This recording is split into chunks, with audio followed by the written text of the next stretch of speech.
Hello बच्चों, आज हम पाठ 8 पंख फैलाएं उड़ते जाएं पढ़ने जा रहे हैं।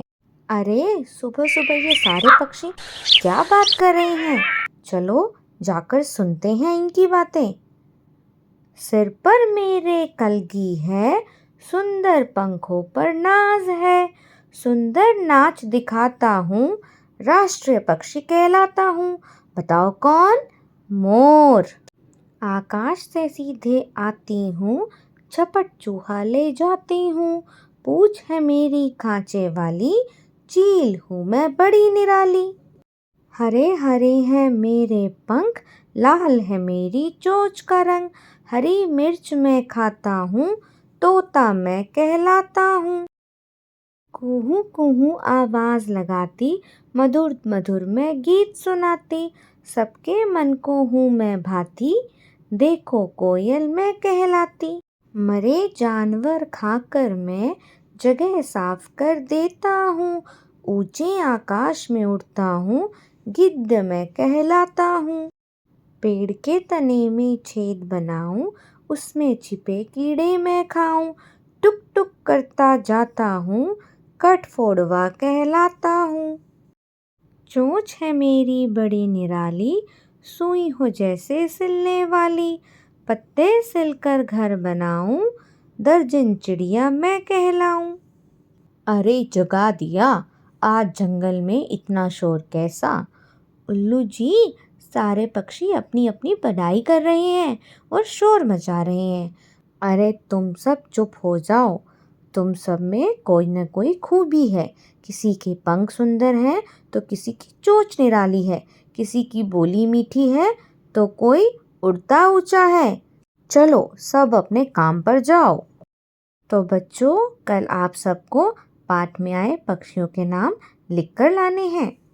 पाठ में आगे अब हम पक्षियों की चोंच यानी बीक्स के बारे में पढ़ेंगे। चोंच पक्षियों के मुंह का अगला भाग जो हड्डी का होता है।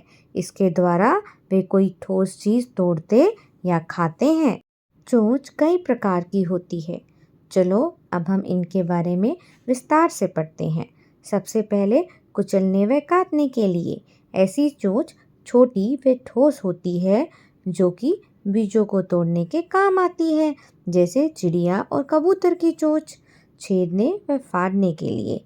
ऐसी चोंच आगे से मुड़ी हुई होती है जो मांस काटने के काम आती है, जैसे चील और गिद्ध की चोंच। छेनी के आकार में। ऐसी चोंच नुकीली और लंबी होती है जो पेड़ में छेद करने में मदद करती है, जैसे कि कठफोड़वा की चोंच। प्रोबिंग चोंच। ऐसी चोंच लंबी व पतली होती है जो फूलों से रस चूसने के काम आती है, जैसे कीवी व हमिंग पक्षी की चोंच। अच्छा बच्चों, क्या आप किसी ऐसे पक्षी को जानते हो जो हमारी बोली की नकल कर सकते हैं? उसका चित्र आपको कॉपी में बनाकर लाना है। बच्चों, आप जानते हो कुछ पक्षी पेड़ों पर रहते हैं, जैसे चिड़िया, तोता, उल्लू। तो कुछ पक्षी खुले मैदानों में रहना पसंद करते हैं, जैसे कि बटेर। वहीं कुछ पक्षी पानी में रहते हैं, जैसे बत्तख, हंस। और कुछ पक्षी तो झाड़ियों में भी रहते हैं, जैसे कि दर्जन चिड़िया। अब जब पक्षियों के खाने पीने और रहने की बात हो गई है, तो अब हम उनके सुंदर सुंदर पंखों को जानते हैं। पंख यानी फेदर्स।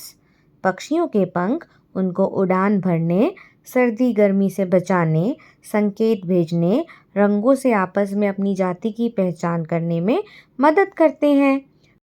समय समय पर पक्षियों के पुराने पंख गिर जाते हैं। आपने कभी ऐसा देखा है?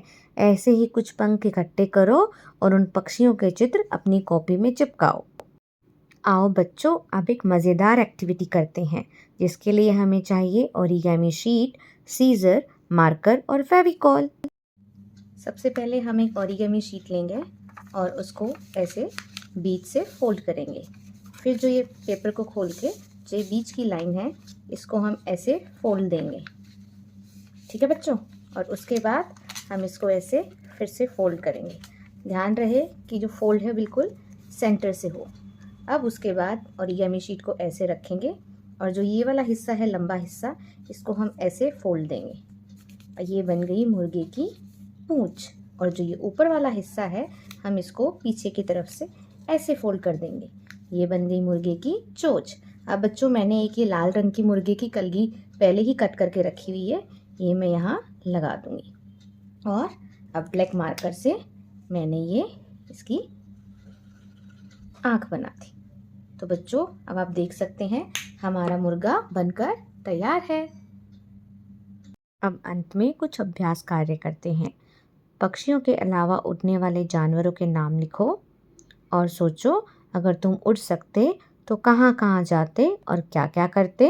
और अंत में चित्र में दिए गए पक्षी जिस प्रकार का खाना खाते हैं, आपको उनकी पहचान करनी है। बच्चों, हम फिर मिलेंगे। Bye and thank you.